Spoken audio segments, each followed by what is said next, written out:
આ મધમાખી પૂળો બનાવે તો માપપટ્ટી ક્યાંથી લાવતી હશે? એ ખરખા ખાના 3D પ્રિન્ટરની જેમ એની પાસે માપપટ્ટી હોતી હશે કે ફૂટપટ્ટી, નેનોમીટર? જેમ મધમાખી જન્મજાત ઇજનેર હોય એમ અમારા ગામડાના છોકરાએ જન્મજાત એન્જિનિયર હોય. જો આ મધમાખીનો પૂળો જોયો તમે, એની રચના જોવો ને તો હાલના ઇજનેરો લજવાય એમ. શાહ આલમ સરખેજની શોભા શિવ રણવાઈ રે, અસલી ઇમારત હુનર આગળ ઇજનેરી લજવાઈ રે. એમ અમારે આ જો ગામડાના છોકરા વોટર કુલર છે ને, એ ખરાબ થઈ જાય ને, મોટર ખરાબ થઈ જાય ને, પાણી ઉપાડતી બંધ થઈ જાય ને, ઇસ્કરું ઢીલા થઈ જાય ત્યારે શું કરે? ત્યારે એને જુદું કરીને કાંઈ ભંગારમાં ન આપી દે. અમારે ગામડાના છોકરા વોટર કુલરનો ક ખેંચી લે.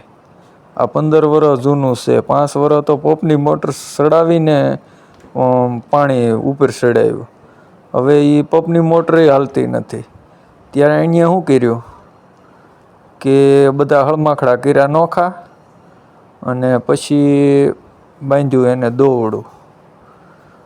કોઈ જાતનો વધારાનો ખર્ચો કર્યા વગર આ વોટર કુલરને હવે સીલિંગ ફેન તરીકે રસોડામાં ઉપયોગ કરે છે. રસોડાની એક સમસ્યા હતી કે મોટો પંખો માંડે ને તો ગેસ ઝાંખો પડી જાય ને ગેસ બરાબર હાલે નહીં, અને નાનો પંખો ફેરી વધારે પકડે સીલિંગ ફેન.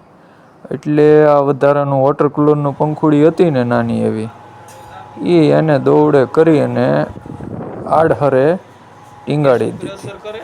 અને જુઓ પવનના ઘસકારા.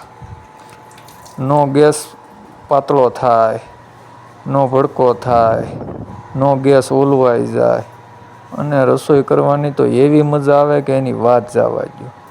અને વળી મોજે મોજ હો.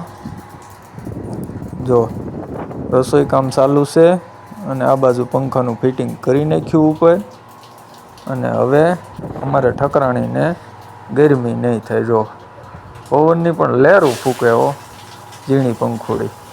પાવર ઓછો બળે અને પવનના ફૂફાડા મારે હો.